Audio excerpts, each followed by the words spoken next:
আপনার শোভনবাবু আমার ঘরে কি করবেন?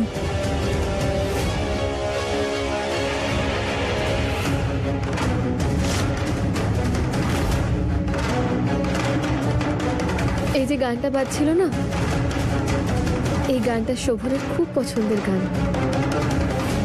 আর যখন আমি এই গানটা শুনলাম ভাবলাম ওই শুনছে হয়তো।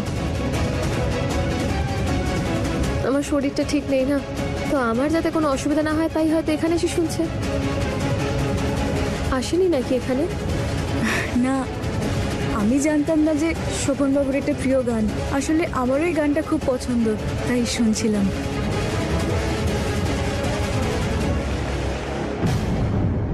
এ তো ভারী অদ্ভুত ব্যাপার। শোভনের পছন্দ আজ পর্যন্ত কারোর সঙ্গে মেলেনি, আর আজ তোমার আর ওর পছন্দ এক হয়ে গেল। বাহ, দারুণ ব্যাপার তো।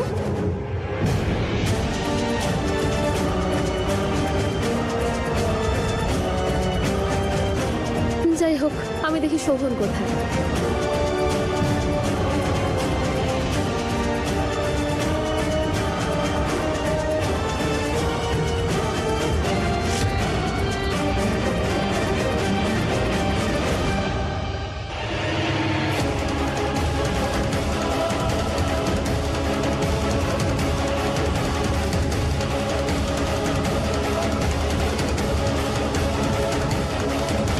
হলো তারা দিদি?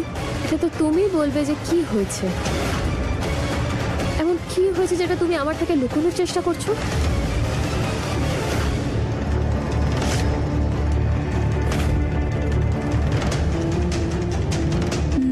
না কই, আমি আপনার থেকে কি লুকাবো?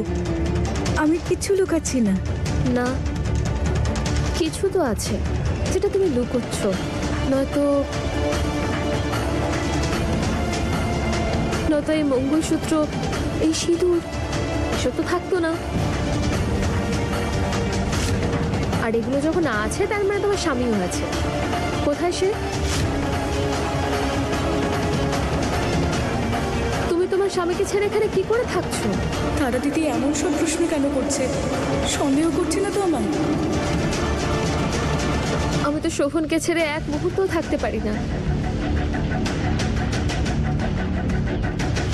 বলো, কোথায় তোমার স্বামী?